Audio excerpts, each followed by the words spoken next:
Now, while you're preparing for the GMAT, what you will realize is that there are multiple things required for you to end up with a high score. And invariably, at each step of your preparation, there could be something that is holding you back from scoring higher. In our experience, there are 4 buckets in which you can actually slot yourself while you're studying for the GMAT. The first one is, let's say you have a score somewhere around a V25. In the previous video, I had explained to you what each of these raw scores mean. So if you get a V25 or you get a Q40, if you are in this range, there is a high chance that you actually are poor in understanding the theory, right? There are basic formula that you probably are struggling to reproduce. Maybe there are some grammatical rules that you're not aware of. And because of that, GMAT is not able to get you to the next level. Now, the second bucket could be when you are around about a V30 or a Q45. This is when you are somewhere inching towards the 600 score. And the typical problem over here is there is a chance that you know what the concepts are, but there is a good chance you don't know how to apply it onto that question. And a large part of GMAT is about your ability not to know stuff, but your ability to solve questions. And that's probably the gap that you're not able to figure out. The third stage is when you typically hit a Q48 or a V35. A V35, Q38 is where you are, in that 700 zone, but you're not able to go beyond that. Now, what is stopping you from reaching that 700 mark?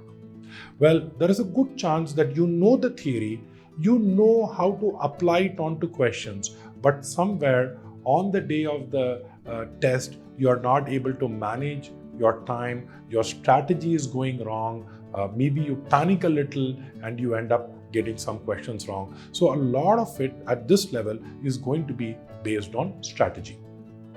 And if you're able to crack this, then you get into the final bucket where you are scoring somewhere, a V40 plus or a Q50 or thereabouts.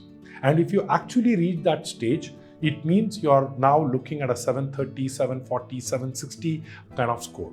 And it means that you're able to get all the 3 parts in place.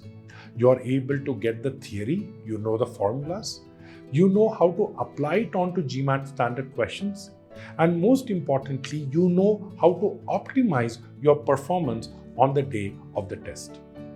So with that, I just would like to leave you with some thoughts that I would like you to keep in mind while you're entering this journey of preparing for the GMAT. So as I said, the first thing that you need to know is the underlying principles or the concepts. GMAT is not a bag of tricks, right? Unfortunately, you need to know the basics. There is some amount of grammar that you need to know. There is some amount of formulas that you need to know. And in the course, we will make sure that as far as theory is concerned, everything that you need to know will be covered in the course. And that is because we have really created our course by reverse engineering what is tested on the GMAT. So you can be sure that you're not really preparing for more than what is required. The second thing, as I said, is about applying logic under time constraints. And all of this will come only when you are able to practice. And where do you practice from? So on the platform, we will be giving you multiple tests. So there are tests created by Crackverbal, but I will also be providing you with questions from the official guide. So these are retired GMAT questions. Think of it as, past year question papers. So whatever you have learned in theory, it's very important that you are able to apply it onto GMAT questions, right? What is the strategy? How do I get that tactical advantage? Very, very important for you to realize all that. And finally, once you have done that, strategizing your exam. Which section selection order do I pick?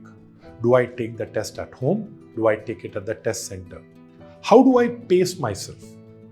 All of these will be crucial in ensuring that you're performing at the optimal level on the day of the test. So these are the 3 things that I would like you to keep in mind as you get into your GMAT prep. In the next video, I will be providing you with some actionable tips that will help you study for the GMAT more effectively.